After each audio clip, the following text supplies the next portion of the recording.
Hello, I'm Kara Jones here at the National Conference of Volunteering and Service for Business Boomer and the Philanthropy Project. We are here on day 3, a very exciting day after 2 previous days of unprecedented speeches, including the First Lady of the United States, First Lady of California, the Governor, all kinds of musicians and dignitaries here, and many nonprofit leaders as well taking part in this very exciting event. With me now is S Ilsen of Great Nonprofits. And Sherry, you're one of some 4,000 or 4,500 volunteer leaders here at the conference. If you could just tell us a little bit about why you're here and what you're doing with Great Nonprofits. Sure. So Great Nonprofits is a website that allows people to post reviews and stories about their experiences with nonprofit organizations.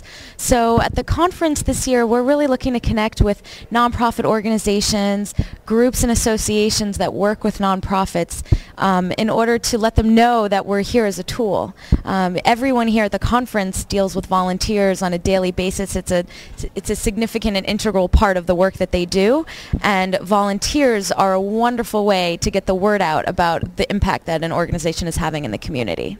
And how exactly does Great Nonprofits work? Basically, it's sort of like Yelp, if you know Yelp or TripAdvisor or something like that, like any other consumer review site. It's completely powered by the people. So anybody can go online and find the nonprofit organization and just quickly post a review up. It just takes an email address, essentially. Mm-hmm. And what kind of feedback have you gotten from people in terms of, this is kind of a new thing for the realm of nonprofits? It is a really new thing. Actually, there really isn't anything out there like it yet. But so far, we've met with unprecedented success and satisfaction. At first, a lot of nonprofit organizations are a little nervous, understandably, to put themselves out there like that.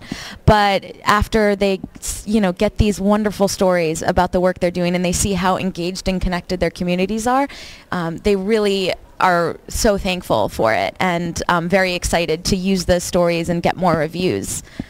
And that's been a theme of this conference, is the power of storytelling and motivating volunteers and advertisers or whoever you're looking for in marketing efforts and getting funding and things like that. How does that play a role in what you're doing, storytelling? Well, there are other websites and other organizations that deal with reviewing, evaluating, and rating nonprofits, but they generally focus on financial criteria and things like that, and we focus on the things that can't be measured, the qualitative aspects of a nonprofit's impact, how they affect the human beings and the community, and those are the stories. You can go on our website and look at a homeless shelter and read about their work from a homeless person that's been served there, and you really can't beat that in terms of making an impression. And do you play a role in sort of editing some of these stories, or? We never edit, and we don't take down unless we have automatic spam filters, automatic curse word filters, hate messaging, that kind of thing. We also have moderators that read through and make sure that everything conforms to our community guidelines. But we don't edit, ever. We have had issues of safety of clients, so we've taken down profiles, or issues of national security. We will also reconsider and make an exception. But for the most part, we are committed to complete transparency, because we feel that through transparency and just telling it like it is, people's trust in the nonprofit sector will increase, and in the end, we'll all gain more resources from it. And are there any stories that stand out in your mind that have really moved you, just as somebody who works with this organization and gets to see it from absolutely. There are amazing stories posted every day. There's even just here in San Francisco, Goodwill Industries has amazing stories from people that have gone through their job training program and turned their entire lives around. There's an organization in, I believe it's South Carolina, that gives free flight certification classes to paraplegics.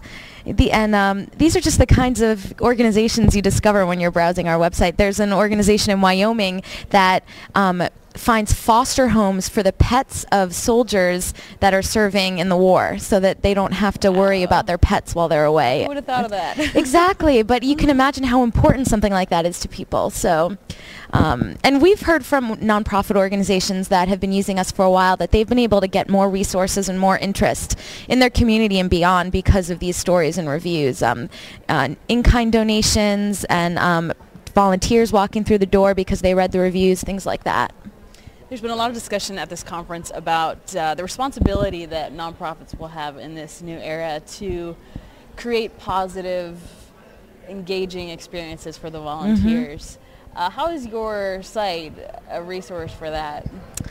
So the key to moving forward in the service movement is to, like you said, engage the public, and not in a superficial way by saying, oh yeah, on Thanksgiving, go, volunteer at a soup kitchen, but it needs to become an everyday important part of people's lives, something that they just do because it engages them and it's part of who they are.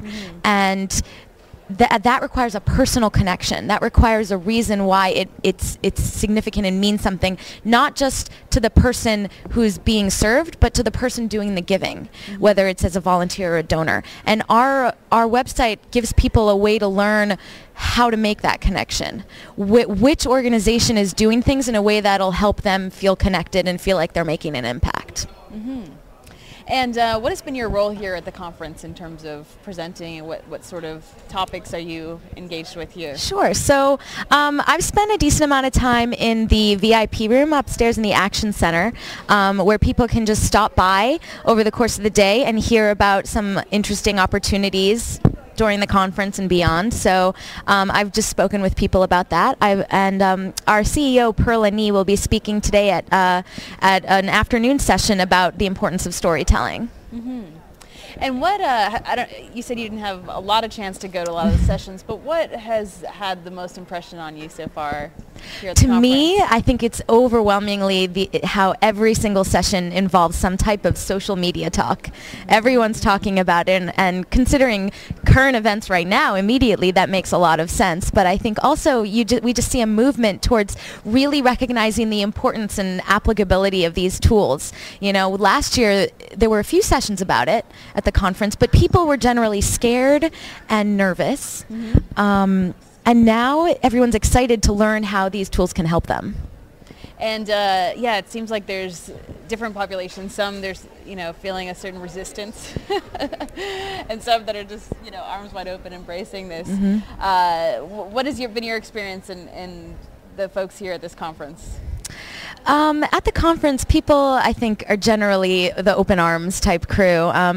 The people here, they're generally the people that have already done the networking, have already explored and know what's out there. So they're just excited to learn more and learn how they can get involved. Generally, people that are nervous are so because they don't understand how easy it can be. That it doesn't have to be overwhelming or dizzying. They can hone it and put it into context for them. Yeah. And I'm curious what your perspective, Sherry, is on this new national call to service, and what your opinion is on what it will take for this new movement to really take root in a way that it hasn't before in this country. Well, I think that the key is that we've got Obama behind it. During his campaign, we saw what an incredibly effective leader and organizer he can be, and this is the first time that the government, in any real important and public way, has acknowledged the role of the nonprofit sector in serving our communities and solving the nation's problems.